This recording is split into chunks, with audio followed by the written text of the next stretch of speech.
Hello students, welcome and welcome back to my channel. आज हम discuss करने वाले हैं आपके बीए बीएससी बीकॉम वालों की जो बुक है ENGCE 101 कंपलसरी इंग्लिश की, उसका यूनिट नंबर 2 का टॉपिक नंबर 1 जो कहानी है the parrot in the cage, जिसको लिखा गया है मुल्क राज आनंद के द्वारा। ये टॉपिक काफ़ी ज़्यादा लेंथी है, इसलिए कोशिश करेंगे कि जितनी जल्दी कवर हो सके हो जाए। और बात करें अगर इस बुक के नोट्स की, तो उनका लिंक जो है डिस्क्रिप्शन बॉक्स में प्रोवाइड कर दिया जाएगा PDF की फॉर्म में, और वही कमेंट सेक्शन में भी। तो Mulk Raj Anand was born on 12th December 1905 in Peshawar, now in Pakistan. His father name was Lalchand Anand. His mother name was Ishwar Kaur. She belonged to the central part of Punjab. One of the first Indian writer in the English language to make a mark on the international scenario, Mulk Raj Anand was an author with hundreds of novels, short stories and essays to his name. His best known work was the novel Untouchable. He won the Satya Academy Award for his novel The Morning Face. He died on 28 December 2004। बात करें मुल्क राज आनंद की, तो इनका जो जन्म हुआ था वो हुआ था पेशवार में, जो अब जो है पाकिस्तान में है। इनका जन्म हुआ था 12 दिसंबर 1905 में, और इनके पिताजी का नाम था लालचंद आनंद, इनकी माता का नाम था ईश्वर कौर। उनकी माता जो थी वो सेंट्रल पंजाब से बिलोंग करती थी, और उनको जो है वो सत्या अकेडमी पुरस्कार दिया गया था उनकी नोबल के लिए, द मॉर्निंग फेस के लिए। इनकी मृत्यु हुई थी 28 सितंबर 2004 को।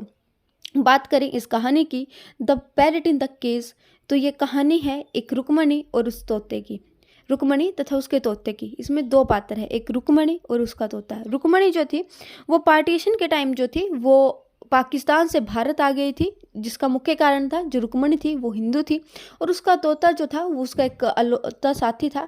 रुक्मणी अकेली रहती थी और वो अपनी जीविका चलाने के लिए लोगों के घर का काम किया करती थी। उसके रुक्मणी के तोते ने कुछ बातें जो थी उसकी सहेलियों से याद कर ली थी, जो थी रुक्मणिये अथवा नी तू कित्थे है, अथवा नी तू की करनी है। तो बात करते हैं स्टोरी की। The story of an old woman named Rukmani bring out the terrible pain and violence suffered by people at the time of violence at the time of the partition of the country. Rukmani was a poor old woman. She lived in a narrow lane of Kucha Chobak Swaran in Lahore. At the time of the partition of the country, there was terrible violence and bloodshed. There was fire and smoke all around. Rukmani managed to escape to Amritsar. The only thing she could bring with her was her pet parrot in a case. Rukmini जो थी वो partition के time जो थी वो पाकिस्तान लाहौर को छोड़कर जो थी वो आ गई थी अमृतसर में, और उसमें पार्टीशन के टाइम जो था वो पूरा पाकिस्तान जो था वो धुआं धुआं था, खून की नदियाँ बहाई जा रही थी हिंदुओं की। और रुक्मणी जो पाकिस्तान से अपने साथ लेकर आई वो एक और लौती चीज़ थी, उसका तोता पैरट, उसका तोता पैरट नहीं, उसका तोता। She had no money, friend और relative to bank upon.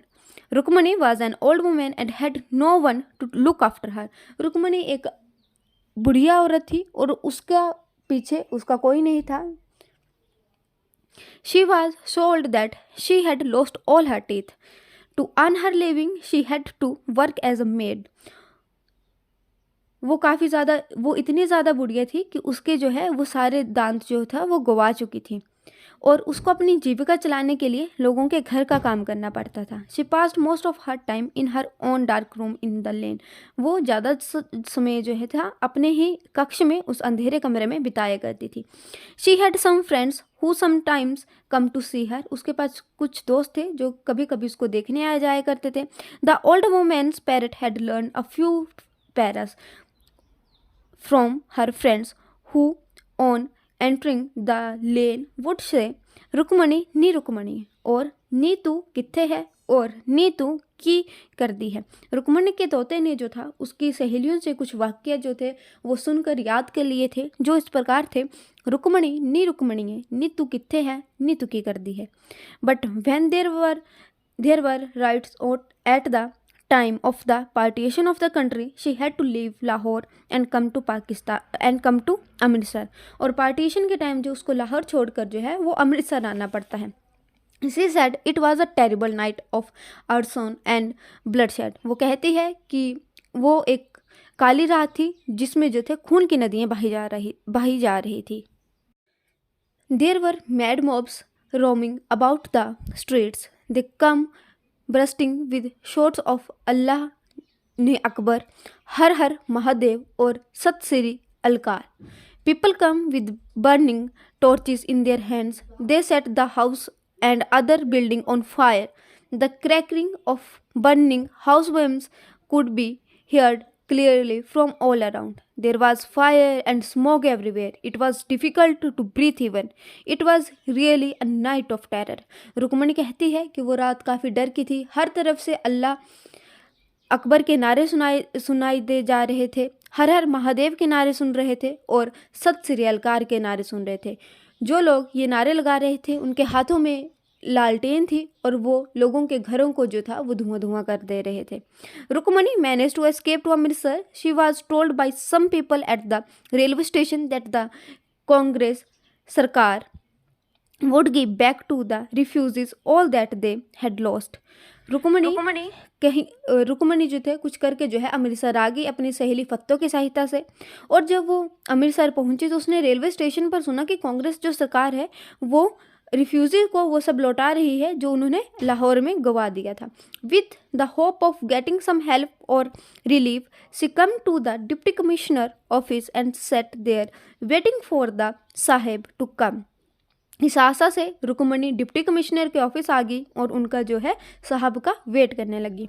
A gram stall keeper saw Rukmini sitting in the hot sun. He asked her to move in the shade of a kikar tree. वहाँ बैठे एक दुकानदार ने रुकमणी को देखा और उससे कहा कि धूप में जल रही रुकमणी को देखा और उससे कहा कि आप प्लीज़ एक काइकार ट्री के नीचे जो है वो बैठ जाए.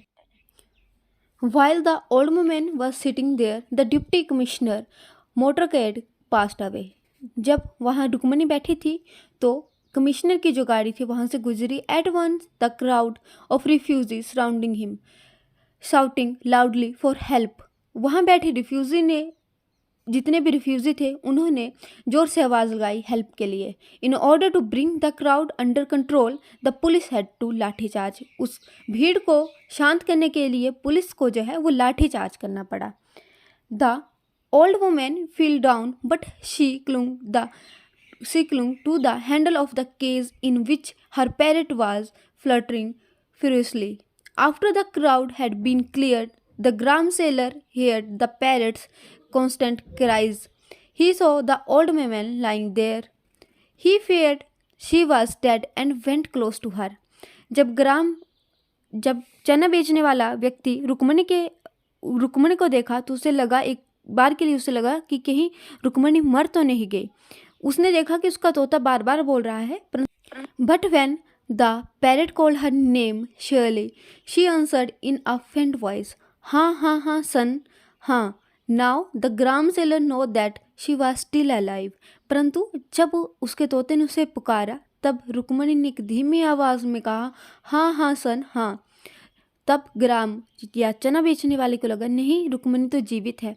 ही lifted her up and took her in the shed. उसने रुकमणी को उठाया और शेड में अपनी दुकान में बैठाया.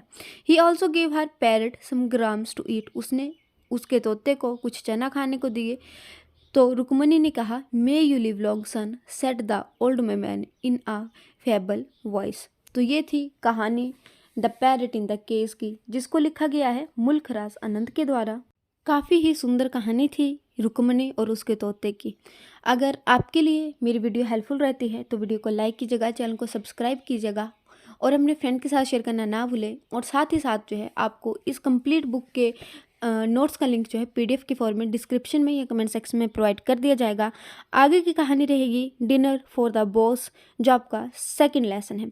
ये कहानी भी काफ़ी ज़्यादा अच्छी है. डिनर फॉर द बॉस एक माँ और उसके बेटे की कहानी है. तो वीडियो को लाइक और चैनल को सब्सक्राइब करना ना भूलें. Thank you.